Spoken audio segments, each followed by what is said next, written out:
starting with the name of Allah, the most gracious and merciful. Hello everyone, this is me Asif Awan, your biology teacher.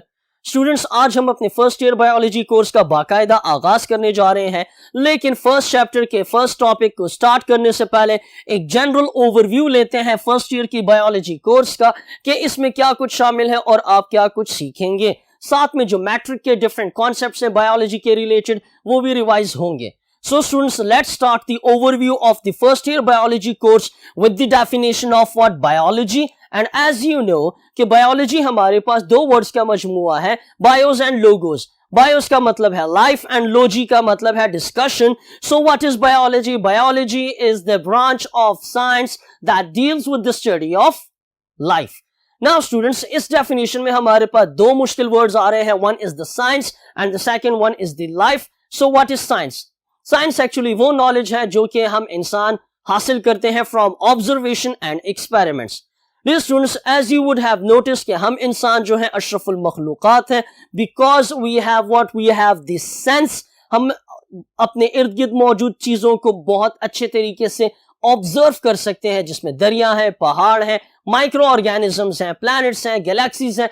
बहुत छोटे level से लेकर molecular level से लेकर macro level तक हम इंसान बहुत सारी चीजों को ऑब्जर्व करते हैं और इस ऑब्जर्वेशन के नतीजे में क्या होता है, हम एक हाइपोथेसिस डेवलप करते हैं जो कि राइट भी हो सकती है और रॉन्ग भी हो सकती है।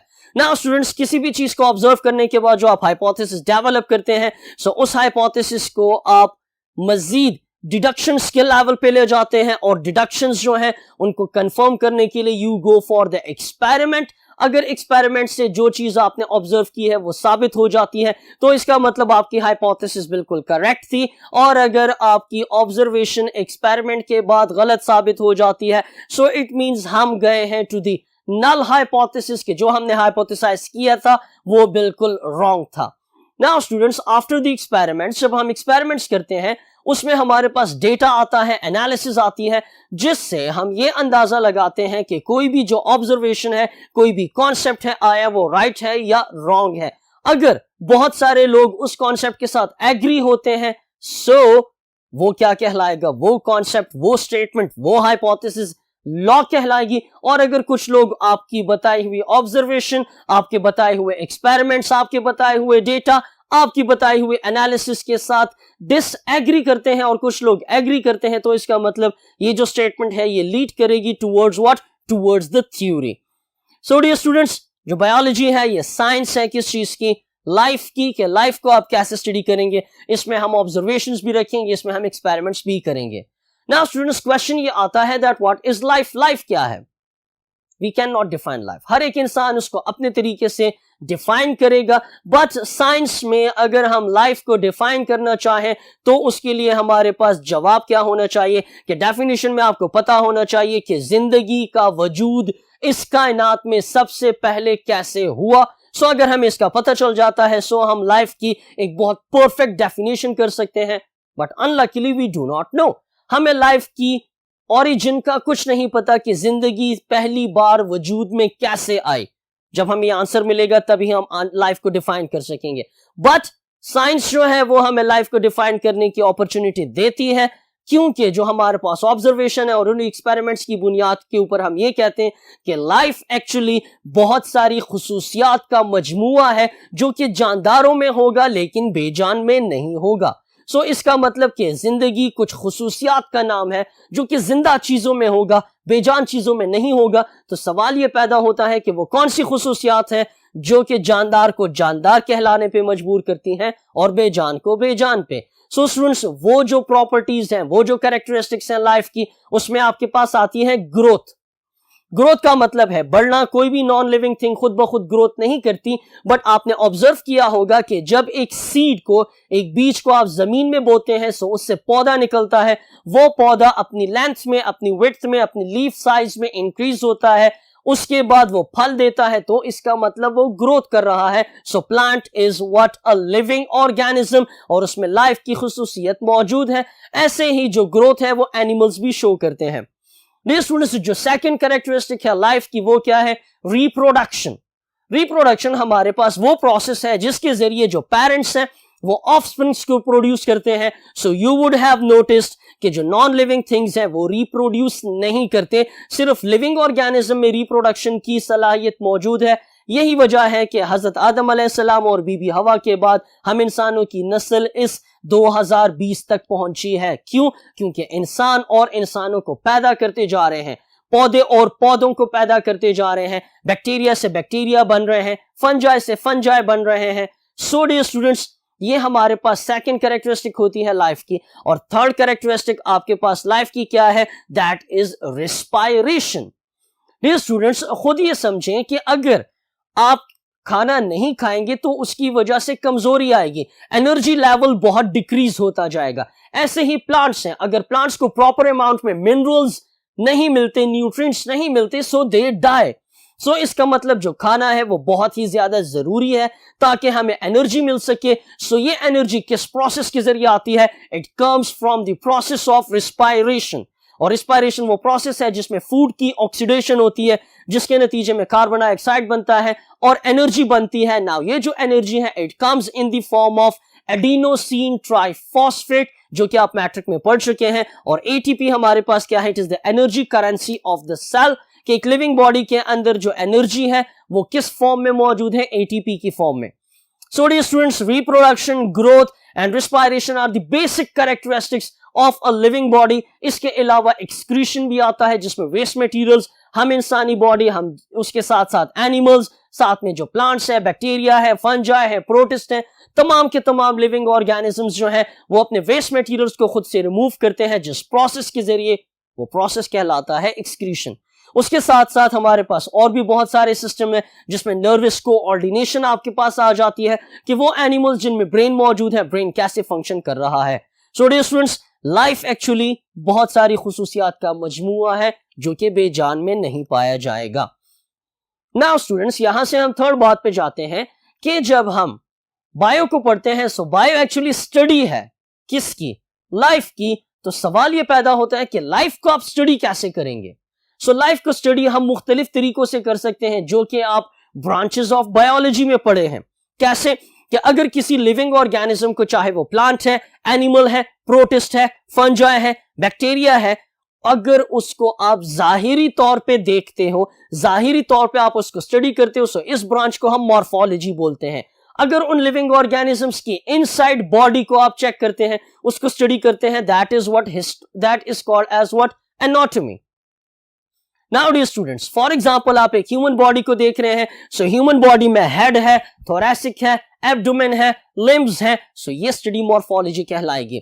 अब जो हाथ है, हाथ के अंदर क्या कुछ है? हाथ के अंदर मसल्स है, मतलब गोश्त है, रगें हैं, हड्डियां हैं। इसकी स्टडी क्या कहलाएगी? एनाटॉमी। आप देखेंगे कि हर एक हड्डी का डायमीटर कितना है, उसकी लेंथ कितनी है, उसका फंक्शन क्या है, उसका स्ट्रक्चर क्या है। सो इस किस्म की स्टडीज आती हैं। उसके साथ साथ डियर स्टूडेंट्स, जो थर्ड ब्रांच ऑफ बायोलॉजी है दैट इज सेल बायोलॉजी, कि जितने भी जानदार हैं वो तमाम सेल से बने हैं। उसकी स्टडी क्या कहलाएगी? सेल बायोलॉजी कहलाएगी, जिसमें सेल के स्ट्रक्चर और उसके फंक्शन को पढ़ा जाएगा। उसके साथ साथ और जो ब्रांचेस हैं उनमें आपके पास फिजियोलॉजी है जिसमें फंक्शंस को पढ़ा जाता है। उसके साथ साथ एम्ब्रियोलॉजी है जिसमें एम्ब्रियो की डेवलपमेंट को डिस्कस किया जाता है। साथ में बायोटेक्नोलॉजी है कि जो बायोलॉजी का नॉलेज आप हासिल कर लेते हो उसको आप इंसान की बेहतरी के लिए कैसे अप्लाई करोगे, कैसे उसको यूज करेंगे बाय यूजिंग मॉडर्न टेक्निक्स। सो वो बायोटेक्नोलॉजी कहलाती है। इसी तरह हमारे पास सोशल बायोलॉजी है, एनवायरमेंटल बायोलॉजी है, पैरासाइटोलॉजी है और उसके साथ साथ और ब्रांचेस भी मौजूद हैं। सो डियर स्टूडेंट्स, जो आप लोगों का फर्स्ट ईयर बायोलॉजी कोर्स है उस बायोलॉजी कोर्स को हम तकसीम कर सकते हैं 4 मेन सेक्शन में। सेक्शन 1 जो है वो आपको एक मेजर ब्रांच ऑफ बायोलॉजी की तरफ ले जा रहा है, which is what? Cell biology. जो सेक्शन नंबर 2 है ये एक्चुअली आपको डिस्कस करने जा रहा है किस चीज पे? To the biodiversity. और बायोडाइवर्सिटी क्या है कि हमारे पास इस दुनिया में, इस कायनात में, फिलहाल हम ये कह सकते हैं इस दुनिया में, क्योंकि अर्थ से बाहर हमें अभी तक लाइफ फॉर्म्स नहीं मिली हैं। सो इस दुनिया में कितने किस्म के जानदार मौजूद हैं, किस किस लेवल पे मौजूद हैं? किंगडम लेवल पे, फाइलम लेवल पे, class, order, family, genus, species level पे जितने भी ऑर्गेनिजम्स मौजूद हैं, हर एक के नाम क्या है, उनकी क्लासिफिकेशन जो है वो टैक्सोनॉमी से ताल्लुक रखती है। सो इस सेक्शन में हम बायोडाइवर्सिटी को पढ़ेंगे। जो थर्ड सेक्शन है आपका वो है लाइफ प्रोसेसेस, कि एक लिविंग ऑर्गेनिज्म के अंदर कौन से ऐसे प्रोसेसेस हो रहे हैं, कौन से बायोलॉजिकल प्रोसेसेस हो रहे हैं जिसकी वजह से जो लिविंग ऑर्गेनिज्म है उसको लाइफ की कैरेक्टरिस्टिक मिलती है। नाउ स्टूडेंट्स, जो फर्स्ट सेक्शन है सेल बायोलॉजी, उसमें आपके पास जो फर्स्ट चैप्टर है that is cell structure and function. इस सेल स्ट्रक्चर और फंक्शन के चैप्टर में हम ये पढ़ेंगे कि एक सेल जो कि बेसिक यूनिट है तमाम जानदारों का, जितने भी जानदार हैं वो सेल से बने हैं, उनका स्ट्रक्चर कैसा है और फंक्शन कैसा है। डियर स्टूडेंट्स, यहां पे जो मुश्किल लफ्ज मेरे ख्याल से है वो है structure. So dear students, structure और शेप में क्या फर्क है? अगर किसी भी एक ऑब्जेक्ट की आप शेप को बहुत ज्यादा डिटेल में पढ़ते हैं कि उस शेप में, उस शक्ल में क्या कुछ मौजूद है, कैसे कैसे वो अरेंज हुए हैं, सो इस किस्म की detailed study of the shape will be called as what? Structure. For example, अगर हम सेल को देखते हैं, so we can say cell is what? It is a 3-डायमेंशनल बॉल। लेकिन अगर स्ट्रक्चर को देखेंगे तो हम ये कहेंगे कि सेल में एक्चुअली ये एक 3-डायमेंशनल बॉल लाइक तो है, बट इसके आउटर मेम्ब्रेन सेल मेम्ब्रेन है, अंदर साइटोप्लाज्म मौजूद है, उसके अंदर डिफरेंट ऑर्गेनेलीज है, माइटोकॉन्ड्रिया है, राइबोसोम्स है, गोल्गी अपरेटस है। अब माइटोकॉन्ड्रिया की क्या स्ट्रक्चर है? उसके अंदर आपके पास आउटर मेम्ब्रेन है, इनर मेम्ब्रेन फोल्डेड होती है, वहां पे एंजाइम्स हैं, बहुत सारे मॉलिक्यूल्स हैं, एटीपी की प्रोडक्शन करते हैं। सो इन तमाम शक्लों को जब आप डिटेल में पढ़ेंगे सो ये क्या कहलाएगा? स्ट्रक्चर। सो इस चैप्टर में हम सेल को फुल डिटेल में पढ़ेंगे, साथ में कुछ टेक्निक्स भी आएंगी। जो इसके अलावा सेल बायोलॉजी में जो दूसरा चैप्टर आपके पास आ रहा है that is biological molecules. Now students, as you would know that what is a molecule, के जब एटम्स आपस में कंबाइन होते हैं so they make the molecules. ना वो मॉलिक्यूल जो कि एक लिविंग ऑर्गेनिज्म में मौजूद है, जो कि एक लाइफ में मौजूद है, उनको हम बायोलॉजिकल मॉलिक्यूल्स बोलेंगे। फॉर एग्जांपल प्रोटीन्स हैं, कार्बोहाइड्रेट्स हैं, डीएनए है, लिपिड्स हैं। सो ये तमाम की तमाम जो मॉलिक्यूल्स हैं ये आपस में रिएक्ट कैसे करते हैं, कैसे ये एक लिविंग बॉडी को बनाते हैं, इसको हम जितनी भी केमिस्ट्री है, एक लिविंग ऑर्गेनिज्म की जो केमिस्ट्री है उसको हम स्टडी करेंगे इस चैप्टर में। उसके अलावा सेल बायोलॉजी में जो थर्ड आपके पास चैप्टर है that is the enzymes. Enzyme students क्या है? They are actually biological molecules जो कि हमारे जिस्म में होने वाले हजारों रिएक्शंस को बहुत स्पीड अप करते हैं। और डियर स्टूडेंट्स, हमारी बॉडी के अंदर बहुत सारी मेटाबॉलिक प्रोसेसेस होते हैं, बहुत सारे रिएक्शंस होते हैं। वो रिएक्शंस जो हैं उनको कंट्रोल, उनको रन, उनको फास्ट कौन करता है? एंजाइम्स करते हैं। साथ में जो चौथा चैप्टर है सेल बायोलॉजी के सेक्शन में that is what? Bio energetics.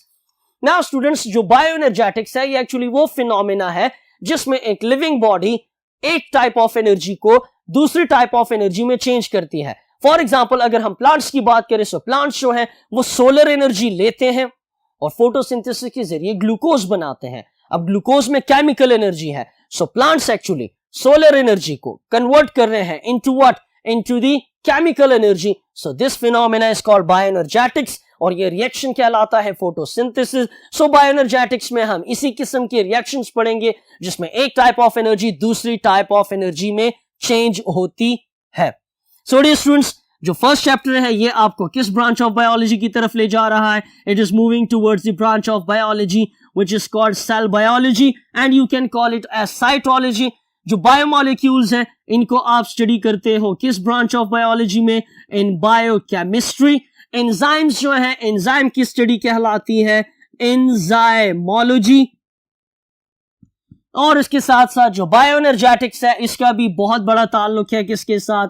With biochemistry, क्योंकि इसमें हम रिएक्शंस पढ़ेंगे लाइक रिस्पायरेशन एंड फोटोसिंथेसिस। उसके साथ साथ डियर स्टूडेंट्स, जो सेकंड सेक्शन है दैट इज बायोडाइवर्सिटी। बायो का मतलब है लाइफ, लाइफ से मुराद लिविंग ऑर्गेनिजम्स और डाइवर्सिटी से मुराद अकसाम। सो इस अर्थ पे, इस प्लैनेट अर्थ पे कितने किस्म की, कितने अकसाम के जानदार मौजूद है, सो इस सेक्शन में हम उसको पढ़ेंगे। सो डियर स्टूडेंट्स, जो हमारे पास अर्थ के ऊपर जो लिविंग ऑर्गेनिज्म मौजूद हैं उनमें आपके पास हैं प्रोकैरियोट्स हैं, प्रोटिस्ट हैं, फंजाई हैं, प्लांट्स हैं और एनिमल्स हैं। नाउ डियर स्टूडेंट्स, ये जो चैप्टर है इसमें जो प्रोकैरियोट्स है, एक्चुअली प्रोकैरियोट्स आपको ले जाएगा किसकी स्टडी पे? Detail study of what? Of the bacteria, जिसको आप क्या बोल सकते हैं? बैक्टीरियोलॉजी बोल सकते हैं। और स्टूडेंट्स प्रोकैरियोट्स हमारे पास वो लिविंग ऑर्गेनिज्म है जिनमें मेम्ब्रेन बाउंडेड ऑर्गेनेलीज नहीं होती। सो ये कैसे होते हैं, ये रिप्रोड्यूस कैसे करते हैं, ये सरवाइव कैसे करते हैं, रिप्रोडक्शन ग्रोथ कैसे करते हैं, इन तमाम बातों को हम प्रोकैरियोट्स में पढ़ेंगे। एंड यू वुड नो कि बैक्टीरिया जो है वो डिजीजेस भी कॉज करता है। सो पैरासाइटोलॉजी की तरफ भी इस चैप्टर में हम जाएंगे। साथ में डियर स्टूडेंट्स जो कुर्राए अर्ज है, जमीन पे हमारे पास बैक्टीरिया के अलावा कुछ प्रोटिस्ट भी हैं और फंजाई भी मौजूद हैं। सो डियर स्टूडेंट्स जो प्रोटिस्ट हैं ये एक्चुअली यूनिसेलुलर ऑर्गेनिजम्स होते हैं, कुछ इनमें मल्टी सेलुलर भी हैं, लेकिन ये सिंपल यूकैरियोटिक्स हैं। जैसे कि बैक्टीरिया एक प्रोकैरियोट है, जो ये प्रोटिस्ट हैं ये एक्चुअली क्या है, दे आर यूकैरियोट्स, और यूकैरियोट्स वो हैं जिनमें मेम्ब्रेन बाउंडेड ऑर्गेनेलीज मौजूद होंगी। साथ में डियर स्टूडेंट्स कुर्राए अर्ज पे प्रोकैरियोट्स और प्रोटिस्ट के अलावा फंजाई भी हैं, और फंजाई की स्टडी क्या कहलाती है, that is called as mycology. So dear students जो फंजाई है ये भी एक यूकैरियोट है, लेकिन ये बहुत डिफरेंट है फ्रॉम द प्रोटिस्ट। और डियर स्टूडेंट्स फंजाई में आपने जो वेल नोन एग्जांपल है वो है मशरूम की, और इसी तरह आप लोगों ने ये भी नोट किया होगा कि जब रोटी खुश्क हो जाती है और वो गीली होगी, और आपने ये भी नोट किया होगा कि जो रोटी है वो जब वो खुश्क हो जाती है तो उसमें ग्रीन कलर का कुछ पाउडर मटेरियल आता है, ये एक्चुअली फंजाई होते हैं। सो वो कैसे ग्रो करते हैं, उनका बॉडी स्ट्रक्चर कैसा है, उनके अंदर डिफरेंट फंक्शंस कैसे परफॉर्म होंगे, वो तमाम के तमाम हम इस चैप्टर में पढ़ेंगे, और इस फंजाई की स्टडी को माइकोलॉजी कहा जाता है। नाउ डियर स्टूडेंट्स उसके साथ साथ जो नेक्स्ट चैप्टर आपके पास बायोडायवर्सिटी में है, that is diversity among plants. Now students जो प्लांट्स है वो हमारे पास काफी डिफरेंट टाइप्स के मौजूद हैं। सो इस चैप्टर में हम प्लांट्स की क्लासिफिकेशन पे जाएंगे। अपनी स्टडीज के लिए आसानी पैदा करने के लिए प्लांट्स को हम डिफरेंट ग्रुप्स में तकसीम करते हैं। फॉर एग्जांपल ब्रायोफाइट्स हैं, ट्रेकियोफाइट्स हैं, साइलोप्सिडा, लाइकोप्सिडा, स्फिनोप्सिडा, टीरोप्सिडा, एंजियोस्पर्म्स, जिम्नोस्पर्म्स, ये वो मेजर ग्रुप्स हैं प्लांट्स की जिनको हम डिटेल में इस चैप्टर में पढ़ेंगे। और साथ साथ में जो एनिमल्स हैं उनकी डिटेल्स आपके पास आएगी इन डायवर्सिटी अमंग एनिमल्स, जिनमें एनिमल्स को हम फाइलम लेवल पे स्टडी करेंगे। क्योंकि जितने भी लिविंग ऑर्गेनिजम्स हैं उनकी हम दर्जा बंदी करते हैं, उनके हम ग्रुप्स बनाते हैं। सो फाइलम जो ग्रुप है उसमें हम इस चैप्टर के अंदर डिफरेंट एनिमल्स को स्टडी करेंगे। डियर स्टूडेंट्स जो थर्ड सेक्शन है ये एक्चुअली आपके पास इसमें बहुत सारे प्रोसेसेस डिस्कस हुए हैं। फॉर एग्जांपल मैं ये बात करूं कि हम इंसान हैं, हमारे अंदर जो खून है वो फुल तरीके से गर्दिश कर रहा है, ये गर्दिश कैसे होती है, ये एक्चुअली एक लाइफ प्रोसेस है। सो इसको हम डिस्कस करेंगे इन सर्कुलेशन चैप्टर। उसके साथ साथ मैं ये कहूं कि जब आप नाश्ता करते हैं, लंच करते हैं, डिनर करते हैं, और उसके 5-6 घंटे बाद जब आप वॉशरूम में जाते हैं, सो जो आपने खाया होता है वो टोटली एक डिफरेंट फॉर्म में बाहर निकलता है। तो इसका मतलब हमारा जिस्म उस फूड को, उस खुराक को चेंज करता है, कुछ एक्सक्रीटरी प्रोडक्ट्स की फॉर्म में, कुछ यूजफुल प्रोडक्ट्स की फॉर्म में, मतलब हम उसे डाइजेस्ट करते हैं, उसको हम हजम करते हैं। फॉर एग्जाम्पल जैसे आप नवाला मुंह में रखते हैं, सो आप मुंह चबाते हैं, उस नवाले को आप छोटे छोटे पीसेस में कन्वर्ट करते हैं। So that is the function of mouth, that is the function of the teeth. जैसे आप नवाले को जुबान पे रखते हैं, आपको टेस्ट फील होता है। सो ये इस किस्म के जो प्रोसेसेस हैं उसको हम इस चैप्टर में डिस्कस करेंगे। और इंसान का जो निजाम इन्हिजाम है, डाइजेस्टिव सिस्टम जो है, उसको हम डिस्कस करेंगे in digestion chapter. Likewise dear students जो ह्यूमन बॉडी है उसके एनवायरनमेंट में बहुत सारे और लिविंग ऑर्गेनिजम्स भी मौजूद हैं, जिनमें से कुछ यूजफुल हैं और कुछ बहुत ही ज्यादा डेंजरस हैं। जिनमें आपके पास कौन आते हैं, प्रोकैरियोट्स आते हैं, जिनमें आपके पास प्रोटिस्ट आती हैं, जिनमें आपके पास फंजाई आते हैं, जिनमें आपके पास प्लांट्स आते हैं, जिनमें आपके पास एनिमल्स भी आते हैं। फॉर एग्जाम्पल सांप है, सांप का जहर इंसान को मार सकता है। बट डियर स्टूडेंट्स हमारी जो इंसान की बॉडी है, ये आउटर लिविंग ऑर्गेनिज्म जितने भी मौजूद हैं उनके खिलाफ कुव्वते मुदाफियत शो करती है।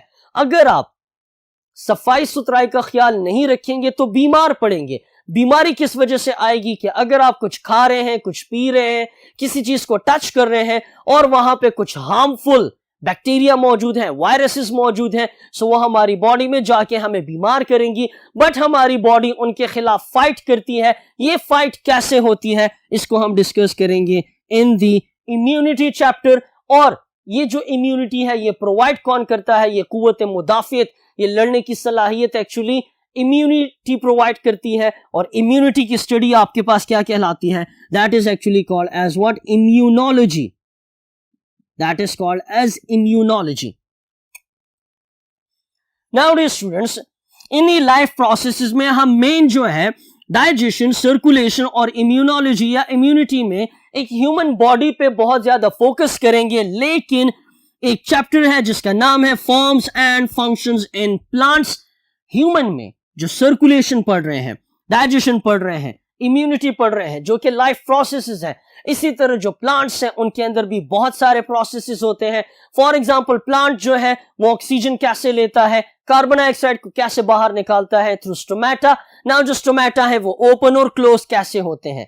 प्लांट्स जो है, कुछ हमारे पास जो पौधे हैं उनकी हाइट 300 फीट होती है ना। वो पौधा जो है वो जमीन से पानी को कैसे 300 फुट तक चढ़ाएगा? या अगर सिंपल हम बात करें कि एक पौधे की हाइट 10 फुट है, सो उसमें वाटर ट्रांसपोर्ट कैसे होगी, फूड ट्रांसपोर्ट कैसे होगी from soil to the plant? So ये एक प्रोसेस है, इसको डिस्कस करेंगे। साथ साथ में जो प्लांट्स हैं वो फ्लावर्स प्रोड्यूस करते हैं, फ्रूट प्रोड्यूस करते हैं। सो ये खुद एक प्रोसेस है। इन तमाम बहुत सारी प्रोसेसेस को हम इस चैप्टर में डिस्कस करेंगे। और ये चैप्टर जितने भी आपके पास मौजूद हैं, हम इनको समराइज कर सकते हैं एक सिंगल ब्रांच ऑफ बायोलॉजी में, जिसमें हम क्या बोलते हैं? फिजियोलॉजी। के इन चैप्टर्स में हम क्या पढ़ेंगे कि जितने भी हमारे पास प्लांट्स हैं और ह्यूमन बॉडी है, उसमें जो इतने भी ऑर्गन्स हैं, सिस्टम्स हैं, वो कैसे काम कर रहे हैं। नाउ डियर स्टूडेंट्स, इन तमाम बातों के बाद एक जो चैप्टर है जो कि है ए सेलुलर लाइफ, इसको मैंने आखिर के लिए छोड़ा है। नाउ स्टूडेंट्स, ये एक्चुअली बायोडायवर्सिटी में है कि मतलब हमारी जमीन में बैक्टीरिया, प्रोटिस्ट, फंजाई, प्लांट्स और एनिमल्स के अलावा कुछ ऐसे लिविंग ऑर्गेनिजम्स भी हैं जिनको हम लिविंग भी बोलते हैं, नॉन लिविंग भी बोलते हैं, और वो सेल से बने नहीं है। वो सेल से बने नहीं है लेकिन फिर भी वो जिंदा है और मुर्दा दोनों में है। सो उन चीजों को हम डिस्कस करेंगे ए सेलुलर लाइफ में। और इसमें हम डिस्कस किसको करेंगे? वायरस को। और वायरस की स्टडी क्या कहलाती है? That is called as virology. That is called as what? Virology. Now students, viruses हमारे पास ऐसे पार्टिकल्स हैं जिनमें लिविंग कैरेक्टरिस्टिक्स भी मौजूद हैं, नॉन लिविंग भी मौजूद हैं, और ये सेल से बने नहीं होते, बट फिर भी ये हमारे पास लिविंग में हम इनको अक्सर कंसिडर करते हैं। सो इनको हम डिटेल में पढ़ेंगे किस चैप्टर में? इन ए सेलुलर लाइफ, जो कि आपको किस ब्रांच ऑफ बायोलॉजी की तरफ ले जा रहा है? That is virology. So dear students, ये था आपके पास फर्स्ट ईयर का general overview. Now let's move on to the chapter number 1 and the topic number 1. So for this we will move to the next part of the board. So dear students, now we are going to start the chapter number 1 and the topic number 1, and the name of this chapter is what? That is the cell structure and function. और जो पहला topic है वो हमारे पास क्या है? That is the cell. Now students, बिल्कुल इंतहाई बेसिक लेवल पे जाएं तो हम ये कहेंगे कि कायनात में जितनी भी चीजें मौजूद हैं, जितना मैटर मौजूद है, उसका बेसिक यूनिट क्या है? दुनिया में जितना भी मैटर मौजूद है, जितना मादा मौजूद है, वो सब का सब किस चीज से बना है? किस बेसिक यूनिट से बना है? सो डियर स्टूडेंट्स, इसका आंसर हमारे पास क्या है? इसका आंसर है हमारे पास व्हाट वी हैव यहां पे हम लिख देते हैं कि इसका आंसर है हमारे पास एटम। डियर स्टूडेंट्स, जितनी भी कायनात में चीजें मौजूद हैं वो बेसिकली बेसिक यूनिट किससे बनी है? एटम से बनी है। एंड एज यू नो कि जो एटम है उसमें इलेक्ट्रॉन्स होते हैं, प्रोटॉन्स होते हैं और न्यूट्रॉन्स मौजूद होते हैं। नाउ डियर स्टूडेंट्स, जब कायनात में सब एक चीज एटम से बनी है, सो कुछ चीजें जानदार हैं और कुछ बेजान हैं। सो ये जो एटम है, तो इसका मतलब ये हुआ कि एटम जो है वो एक जानदार भी बना रहा है, जिसमें प्लांट्स हैं, एनिमल्स हैं, फंजाई हैं, प्रोटिस्ट हैं और बैक्टीरिया है।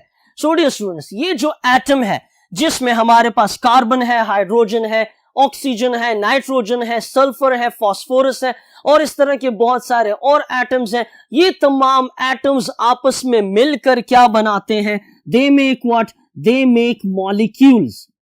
They make what? Molecules. Now students, वो molecules जो कि किसी जानदार में मौजूद होंगे, जो कि बने हैं carbon, hydrogen, oxygen, nitrogen, sulphur, phosphorus और बहुत सारे एटम से मिलकर, सो उन मॉलिक्यूल्स को हम क्या बोलेंगे? That will be called as what? Biomolecules. Now students, जो ये बायोमोलिक्यूल्स हैं, ये बायोमोलिक्यूल्स हमारे पास कौन कौन से हैं? ये बायोमोलिक्यूल्स में हमारे पास आती हैं प्रोटीन्स, हमारे पास आती हैं कार्बोहाइड्रेट्स, नेक्स्ट इसमें आती हैं लिपिड्स, चौथा इसमें आता है डीएनए और पांचवा इसमें आता है कॉन्जुगेटेड मॉलिक्यूल्स. नाउ स्टूडेंट्स, ये जो डिफरेंट टाइप्स ऑफ मॉलिक्यूल्स हैं जिनको बायोमोलिक्यूल्स कहा जा रहा है, ये बायोमोलिक्यूल्स आपस में अटैच होंगे through different types of biochemical reactions, और ये मॉलिक्यूल्स जो हैं एक दूसरे के साथ जुड़ने के बाद क्या करते हैं? ये एक्चुअली कंबाइन होके हमें देंगे क्या? They will give us what? They will give us the cell organelles. They will give us what? Cell organelles. Now cell organelles क्या है? Cell organelles actually वो parts of cells हैं. ये क्या है? सेल के हिस्से हैं जो कि सेल को बना रहे हैं. Now जो organelles हैं उसमें हम एग्जांपल ले सकते हैं माइटोकॉन्ड्रिया की, राइबोसोम्स की, न्यूक्लियस की, साथ साथ में आपके पास है क्लोरोप्लास्ट, साथ साथ में glyoxysomes and many more. Nowadays students, जब ये सेल ऑर्गेनेलीज आपस में मिलती हैं तो इनसे क्या बनता है? तो इनसे बनता है सेल. तो इनसे क्या बनता है? सेल बनता है, जो कि बेसिक यूनिट है लाइफ का. क्यों? क्योंकि सेल ऑर्गेनेलीज खुद लिविंग नहीं है. सेल ऑर्गेनेलीज खुद लिविंग नहीं है, लेकिन जब ये मिलकर इकट्ठे काम करती हैं जिसकी वजह से सेल बनता है ना, जो सेल है वो लिविंग है और उसमें लाइफ की कैरेक्टरिस्टिक मौजूद है. नाउ स्टूडेंट्स, कुछ ऑर्गेनेलीज ऐसी हैं जिनको हम लिविंग भी बोल सकते हैं, but majority of them are what? They are non living because they do not grow by their cells, they do not reproduce by their cells. Now students, जब सेल के लेवल पे हम पहुंचते हैं तो पता ये चलता है कि हमारे पास दुनिया में कुछ ऐसे लिविंग ऑर्गेनिजम्स हैं जो कि सिर्फ एक सेल से बने हैं, और कुछ ऐसे भी हैं जो कि बहुत सारे सेल से मिले हैं. सो जो सिर्फ एक सेल से बने हैं उन लिविंग ऑर्गेनिजम्स को हम यूनिसेलुलर बोलते हैं, और जो बहुत सारे सेल से मिलकर बने हैं उनको मल्टीसेलुलर कहा जाएगा. सो डियर स्टूडेंट्स, ये जो ऑर्गेनाइजेशन हम बना रहे हैं इसको हम बायोलॉजिकल ऑर्गेनाइजेशन बोल सकते हैं. इसको हम क्या बोल सकते हैं? Biological organisation. ऑर्गेनाइजेशन का मतलब तरतीब में आना. जैसे हमारे पास एक इदारा होता है जिसमें छोटे लेवल से लेकर बड़े लेवल तक लोग होते हैं और मिलकर वो एक इदारा बनाते हैं, इसी तरह अगर हम छोटे लेवल पे आएंगे तो एटम है, एटम मिलकर बायोमोलिक्यूल, बायोमोलिक्यूल मिलकर सेल ऑर्गेनेलीज बनाती हैं और सेल ऑर्गेनेलीज मिलकर सेल बनाता है. नाउ स्टूडेंट्स, जब बहुत सारे सेल्स आपस में मिलकर एक फंक्शन को परफॉर्म करेंगे तो इसका मतलब उसके बाद जो हमारे पास बनेगा वो क्या कहलाएगा? That will be called as what? That will be called as tissue. That will be called as what? Tissue. For example, हम ब्लड की बात करें, खून की बात करें ना, खून में क्या कुछ है? खून में मौजूद है पानी जिसको प्लाज्मा कहा जाता है. खून में मौजूद है red blood cell, white blood cell और प्लेटलेट्स. व्हाइट ब्लड सेल की फिर बहुत सारी डिफरेंट टाइप्स आ जाती हैं. तो इसका मतलब खून बहुत सारे सेल्स का मजमुआ है जो कि पानी में पड़े हुए हैं. तो खून क्या हुआ? टिश्यू हुआ. लेकिन याद ये रखना है कि जो टिश्यूज है वो यूनिसेलुलर ऑर्गेनिज्म में नहीं, मल्टीसेलुलर में बनेंगे. नाउ स्टूडेंट्स, जो टिश्यूज हैं वो आपस में मिलकर क्या बनाते हैं? They make what? They make organ. जब टिश्यूज आपस में मिलती हैं तो उनसे ऑर्गन बनता है. कैसे? फॉर एग्जाम्पल, अगर हम हार्ट की बात करें, दिल की बात करें, सो दिल एक ऑर्गन है. क्यों? क्योंकि वो बहुत सारे टिश्यूज से बना है. कौन कौन सी टिश्यूज? ब्लड में, हार्ट में हमें क्या मिलती है? मसल्स मिलती हैं जो कि एक गोश्त मिलता है जो कि टिश्यू है. उसके साथ साथ दिल में हमें रगें मिलती हैं जो कि दूसरा टिश्यू है. उसके साथ साथ दिल में हमें खून मिलता है जो कि थर्ड टाइप ऑफ टिश्यूज हैं. ये तीनों मिलकर एक प्रॉपर अरेंजमेंट बहुत जरूरी है, क्योंकि अगर टिश्यूज प्रॉपरली अरेंज नहीं होंगे तो दिल नहीं बनेगा सो बच्चा या लिविंग ऑर्गेनिज्म सरवाइव नहीं करेगा. सो टिश्यूज मिलकर ऑर्गन बनाते हैं. फॉर एग्जांपल, हार्ट है, ब्रेन है, किडनी है, लंग्स है, ये तमाम के तमाम क्या है, दे आर एक्चुअली ऑर्गन्स। और ऑर्गन्स मिलकर आपस में क्या बनाती हैं, जब बहुत सारे ऑर्गन्स मिलकर एक फंक्शन को परफॉर्म करेंगे तब इसको हम क्या बोलते हैं, that is actually called as system. जैसे कि हम ह्यूमन की बात करें, सो ह्यूमन मल्टी सेलुलर है, जिसमें टिश्यूज मिलकर ऑर्गन बना रहे हैं और ऑर्गन्स मिलकर एक फंक्शन दे रहे हैं, और वो ऑर्गन्स का जो मजमुआ है उसको सिस्टम कहा जाता है।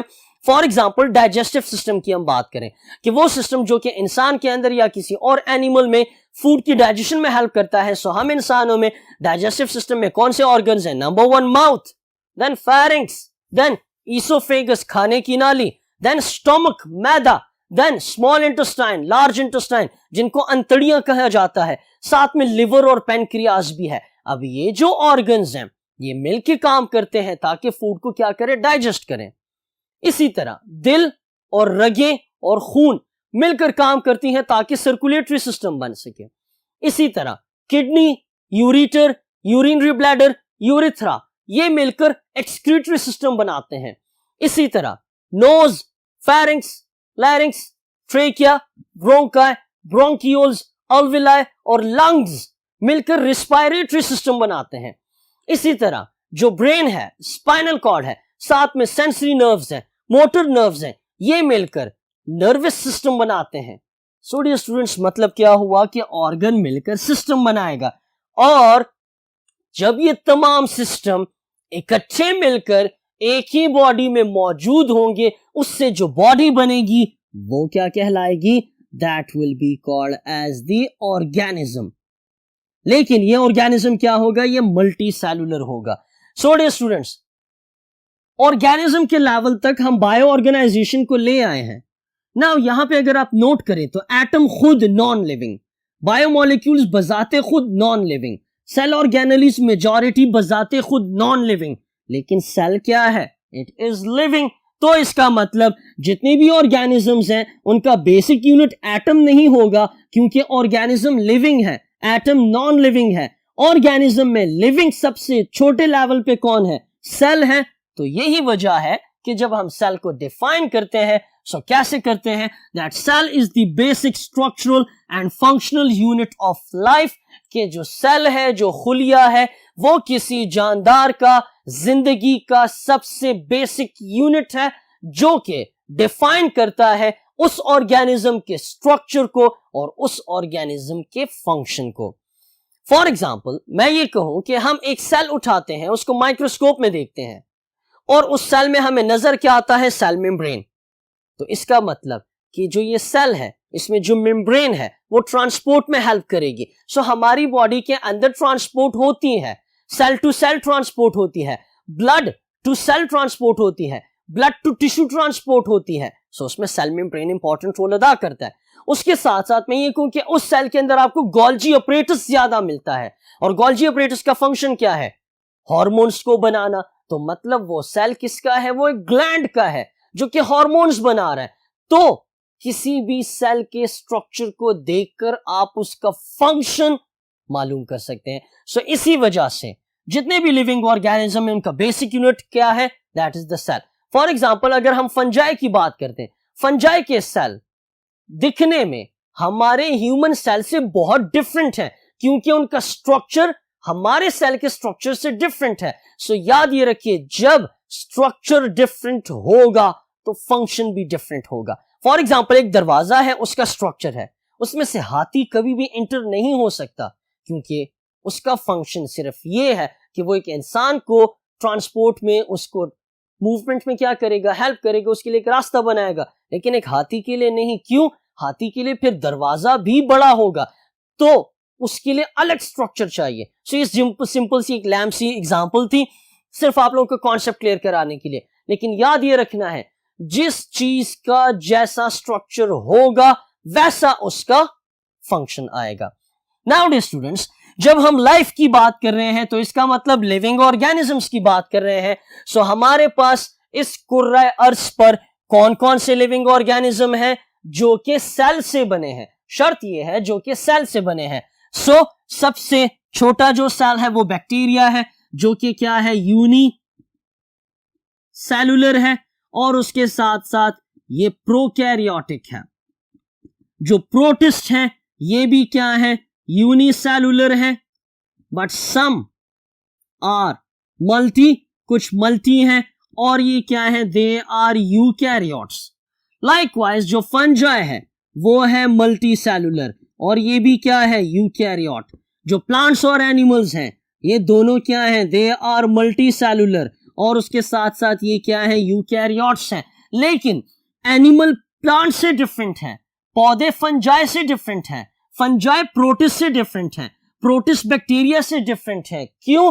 क्योंकि इन सब का सेल स्ट्रक्चर और फंक्शन एक दूसरे से डिफरेंट है, तो इस वजह से हमारे पास डिफरेंट किस्म के लिविंग ऑर्गेनिजम्स हैं। ना अगर आप प्लांट्स देखते हैं तो प्लांट्स में हजारों किस्म के प्लांट्स हैं, एनिमल्स में हजारों किस्म के एनिमल्स आते हैं, लेकिन बड़े स्केल पे अगर आप देखते हैं ये 5 बड़े लिविंग ऑर्गेनिज्म है जो कि सरफेस ऑफ अर्थ पे मौजूद है। और जब हम इनकी क्लासिफिकेशन करते हैं तो हम कहते हैं कि जो बैक्टीरिया है इसको हम किस ग्रुप में स्टडी करते हैं, किंगडम बैक्टीरिया में। प्रोटिस्ट को किंगडम प्रोटिस्टा, फंजाई को किंगडम फंजाई, प्लांट्स को किंगडम प्लांटाई, एनिमल्स को किंगडम एनिमेलिया में डिस्कस किया जाता है। नाउ किंगडम की जब आप मजीद ग्रुप बनाएंगे तो फाइलम, फाइलम का ग्रुप बनाएंगे तो क्लास, क्लास में मजीद ग्रुपिंग करेंगे तो ऑर्डर, ऑर्डर में ग्रुपिंग करेंगे तो फैमिली, फैमिली में ग्रुपिंग करेंगे तो जीनस, और जीनस में जब ग्रुपिंग करेंगे तो उसके नतीजे में स्पीशी आएगी जिसकी मजीद ग्रुपिंग पॉसिबल नहीं है। जैसे हम इंसान हैं, homo sapien, we are species homo sapien, हम इंसानों में फिर और मजीद कोई डिफरेंट लिविंग ऑर्गेनिज्म मौजूद नहीं है। हम सब की शक्लें एक दूसरे से डिफरेंट है, नाक की शेप डिफरेंट है, माथे की शेप डिफरेंट है, बालों का टेक्सचर डिफरेंट है, स्किन की जो कलर है वो डिफरेंट है, लेकिन इंसान के सब हम क्या है, वी आर सिमिलर। हम सब में हार्ट मौजूद है, किडनीज मौजूद है, लिवर मौजूद है। सो हम इंसान एक दूसरे से ज्यादा 1% डिफर करते हैं। Now dear students, next topic इस चैप्टर में आपके पास आता है वो हमारे पास क्या है, that is what, cell theory, जिसके बारे में आप मैट्रिक में भी पढ़ चुके हैं। नाउ स्टूडेंट्स, इस टॉपिक के अंदर 2 लफ्ज आ रहे हैं, सेल, सेल की डेफिनेशन आपको पता है, और दूसरा आ रहा है थ्योरी, जो कि मैंने कुछ देर पहले ही बता दिया था कि अगर वो आइडिया, वो स्टेटमेंट, वो एक्सपेरिमेंट जिनके रिजल्ट से कुछ लोग एग्री करें, कुछ एग्री ना करें, तो इस किस्म के जो रिजल्ट्स हैं, इस किस्म की जो स्टेटमेंट आती है उसको हम थ्योरी बोलते हैं। मतलब ये एक्सेप्टेबल भी है और नॉट एक्सेप्टेबल भी है, जबकि वो बात जो कि पूरी दुनिया माने उसको लॉ कहा जाता है। सो डियर स्टूडेंट्स, जो सेल थ्योरी है ये एक्चुअली कैसे आई? डियर स्टूडेंट्स, जब हम सेल को देखते हैं तो आंखों से हमें सेल कभी भी नजर नहीं आएगा, बट रॉबर्ट हुक हमारे पास एक ऐसे बायोलॉजिस्ट थे जिन्होंने सबसे पहले क्या किया, एक सेल को देखा एक कॉर्क में, और जब उनको सेल नजर आया तो उसको उन्होंने नाम दिया सेल का, इसलिए क्योंकि उस कॉर्क में उनको क्या नजर आई, एक जाली नजर आई, जो कि जाली में बहुत सारे खाने हैं। इन चैम्बर्स को हम क्या बोल सकते हैं, सेल बोल सकते हैं। नाउ डियर स्टूडेंट्स, जब रॉबर्ट हुक ने सबसे पहले सेल को डिस्कवर किया, और जो बायोलॉजिस्ट थे उन्होंने भी रॉबर्ट हुक की स्टडीज को मजीद आके ले गए, जिसमें रॉबर्ट ब्राउन हमारे पास है, पैलेड हमारे पास है, साथ साथ में शॉन मौजूद है, एम शील्डन मौजूद है, डार्विन मौजूद है, उसके साथ साथ आगे लेवल पे हम जाए वॉटसन एंड क्रिक मौजूद है। सो डियर स्टूडेंट्स, जो स्टार्ट में सेल डिस्कवरीज हुई, सेल के बारे में जो नॉलेज आती गई, तो व्हाट हैपेंड कि M Schleiden and T Schwann ने, थॉमस शॉन ने, इन 2 बंदों ने मिलकर सेल के बारे में जितनी नॉलेज उस वक्त 1800 ईस्वी में मौजूद थी उसको कंबाइन किया और उसको नाम क्या दिया, सेल थ्योरी का नाम दिया, जिसको आज हम अगर पढ़ाते हैं तो उसको हम क्या बोलते हैं, मॉडर्न सेल थ्योरी बोलते हैं। क्योंकि उन्होंने जो सेल थ्योरी दी थी वो अब थोड़ी सी क्या हो चुकी है, एडवांस हो चुकी है, जिस वजह से हम आ जाते हैं to the modern cell theory. इसका मतलब कि इस थ्योरी में कुछ ऐसे पॉइंट्स हैं जिनके साथ बहुत सारे बायोलॉजिस्ट एग्री करते हैं, बहुत सारे लोग इसको मानते हैं और कुछ नहीं भी मानते। That is why it is not a cell law, ये सेल लॉ नहीं है, सेल थ्योरी है। नाउ स्टूडेंट्स, जो सेल थ्योरी है इसके डिफरेंट पॉइंट्स क्या है? सो फर्स्ट पॉइंट पे आते हैं that according to the modern cell theory, जितने भी लिविंग ऑर्गेनिजम्स हैं इस दुनिया में, bacteria, protist, fungi, plants, animal, viruses के अलावा, वो तमाम के तमाम बने हैं किससे? From cell. From what? From the cell. So this is the first point of cell theory. Second point cell theory का ये है कि जो सेल्स होते हैं, जो कि बेसिक यूनिट है, उनमें हेरिडेटरी मटेरियल मौजूद होता है, और ये जो हेरिडेटरी मटेरियल है ये एक्चुअली एक बायोमोलिक्यूल है, और वो बायोमोलिक्यूल कौन सा है? वो है हमारे पास DNA, deoxyribonucleic acid. Dear students, DNA को हेरिडेटरी मटेरियल कहा जाता है. क्यों? क्योंकि आप लोगों ने ये ऑब्जर्व किया होगा कि आप लोगों की अपनी शक्लें अपने माँ बाप से मिलती हैं. आपके माँ बाप की शक्लें, उनका ब्लड ग्रुप, उनका स्किन कलर, उनका हेयर कलर, उनकी इंटेलिजेंस, उनकी हाइट बहुत ही मैच करती है अपने उनके माँ बाप से. तो इसका मतलब क्या हुआ कि जो माँ बाप हैं उनसे बच्चों में कुछ खुसूसियात ट्रांसफर होती हैं. सो वो खुसूसियात जो है वो किस चीज में मौजूद होती हैं? वो डीएनए में मौजूद होती हैं, जो कि पेरेंट्स से जाता है ऑफस्प्रिंग्स में. कैसे? फॉर एग्जाम्पल, हम स्पर्म और एग की बात करें. जो ह्यूमन मेल है वो स्पर्म प्रोड्यूस कर रहा है. नाउ जो स्पर्म है उसमें डीएनए है, और उस डीएनए में उस इंसान की, उस मर्द की जितनी खुसूसियात हैं वो तमाम की तमाम कोडेड फॉर्म में, खुफिया फॉर्म में डीएनए में मौजूद हैं. इसी तरह जो मदर है, उसका जो एग है, उसमें भी उसकी तमाम बॉडी की खुसूसियात डीएनए में मौजूद है. सो जब स्पर्म और एग फ्यूज करेंगे, जिसकी उसकी वजह से एम्ब्रियो बनेगा. एम्ब्रियो आगे जाके एक नए बच्चे में डेवलप होगा, जिसमें आधा डीएनए बाप से आया है, आधा डीएनए मां से आया है. तो मतलब उस बच्चे में मां बाप की खुसूसियात होंगी. सो ये जो खुसूसियात हैं इनको कैरी कौन करता है? डीएनए. और डीएनए कहां पे होता है? In the cell. So dear that is the second point. जो थर्ड पॉइंट है हमारे पास सेल थ्योरी का, वो ये है कि जितने भी मेटाबॉलिक प्रोसेसेस हैं, मेटाबॉलिक प्रोसेसेस से क्या मुराद? जितने भी एक ह्यूमन बॉडी में, एक प्लांट बॉडी में, एक फंजाई बॉडी में, बैक्टीरिया में, प्रोटिस्ट में जितने केमिकल, बायोकेमिकल रिएक्शंस हो रहे हैं, उन तमाम रिएक्शंस को हम क्या बोलते हैं? मेटाबॉलिक प्रोसेसेस बोलते हैं. कैसे?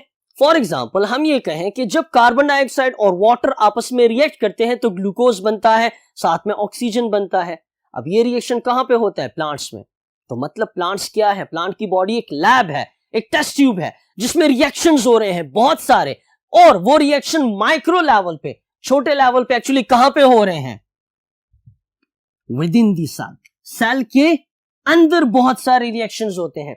इसी तरह रिस्पायरेशन है, जिसमें ग्लूकोज ऑक्सीजन के साथ रिएक्ट करके by the help of enzyme बनाता क्या है? वाटर बनाता है, कार्बन डाइऑक्साइड बनाता है और एटीपी. नाउ ये रिएक्शन दुनिया के तमाम जानदारों में होता है, हम में भी होता है, जिसकी वजह से हमें एनर्जी आती है. और उसी एनर्जी की वजह से मैं आपको पढ़ा रहा हूं, उसी एनर्जी की वजह से आप सुन रहे हैं, आप समझ रहे हैं, आप मूवमेंट करते हैं, अपने डेली रूटीन के काम करते हैं. सो वो एनर्जी कहां से आ रही है? फूड से आ रही है. हमारी बॉडी उस फूड को क्या करती है? ब्रेक डाउन करती है, सेल के अंदर ले जाती है. सेल उसमें रिस्पायरेशन परफॉर्म करेगा और इसके नतीजे में एनर्जी बनेगी. सो इसका मतलब कि जितने भी जानदार हैं उनमें एनर्जी या जितनी भी मेटाबॉलिक प्रोसेसेस हैं वो सेल के अंदर होते हैं. नाउ स्टूडेंट्स, जो चौथा पॉइंट है वो ये पॉइंट है कि नए cell, new cell arise from pre existing cell.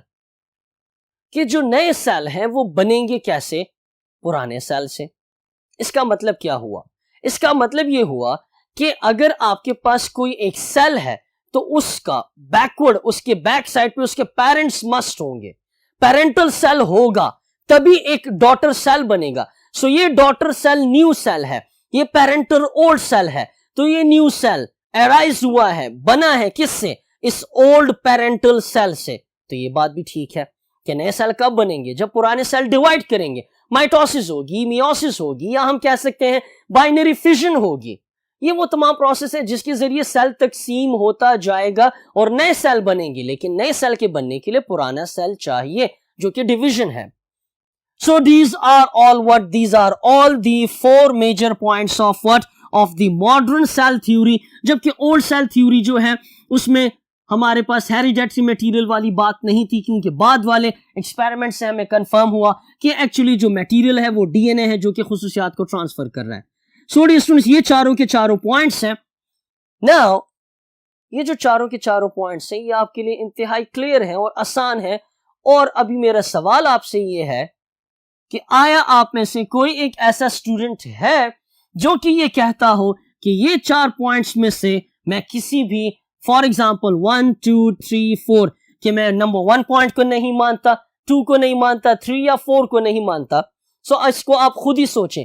हो सकता है कि आप ये समझ रहे हो कि ये चारों के चारों पॉइंट्स बिल्कुल ठीक हैं. अगर ये बिल्कुल ठीक हैं तो हम इसको लॉ के दर्जे पे क्यों नहीं ले जाते? क्योंकि नया सेल तो प्री एग्जिस्टिंग से बनेगा, लेकिन ये प्री एग्जिस्टिंग सेल कहां से आया है? We do not know about that. अगर हमें जिस दिन पता चल गया, जैसे मैंने लेक्चर के शुरू में कहा था कि हम लाइफ को डिफाइन नहीं कर सकते क्योंकि जिंदगी पहली बार कैसे वजूद में आई थी, पहला उसका कैसे वजूद था, वी डू नॉट नो. दुनिया में, कायनात में कोई ना कोई पहला सेल बना होगा. उस सेल की डिवीजन से और सेल तो बन गए, वो तो क्लियर है. माइटोसिस, मियोसिस, बाइनरी फिजन, बहुत सारी और डिवीजन प्रोसेस है. लेकिन ये दुनिया का पहला सेल खुद कैसे बना? We do not know about that. So ये वो पॉइंट है जिसकी वजह से थ्योरी अभी तक थ्योरी ही है. और साथ साथ में ये जो और पॉइंट्स हैं इनकी भी अगर हम डिटेल्स में जाते हैं तो भी ये कुछ ना कुछ इनमें हमारे पास डिस्क्रिपेंसीज मौजूद हैं. सो स्टूडेंट्स, ये था आपके पास आज का topic. That is what? That is the cell theory. और इस टॉपिक को पढ़ने के बाद डेफिनेटली आपके माइंड में बहुत सारे क्वेश्चंस आ जाने चाहिए, जिसमें हमने काफी पुरानी बातों को भी डिस्कस किया. बायोलॉजिकल ऑर्गेनाइजेशन पे गए, ब्रांचेस ऑफ बायोलॉजी पे गए. सो इसमें आपका कोई भी क्वेश्चन आता है, so you can ask your teacher. And with this statement आज के लेक्चर को हम इख्तिताम करेंगे. सो नेक्स्ट लेक्चर में आपसे दोबारा मुलाकात होगी. तब तक अपना बहुत ज्यादा ख्याल रखिए. अल्लाह हाफिज.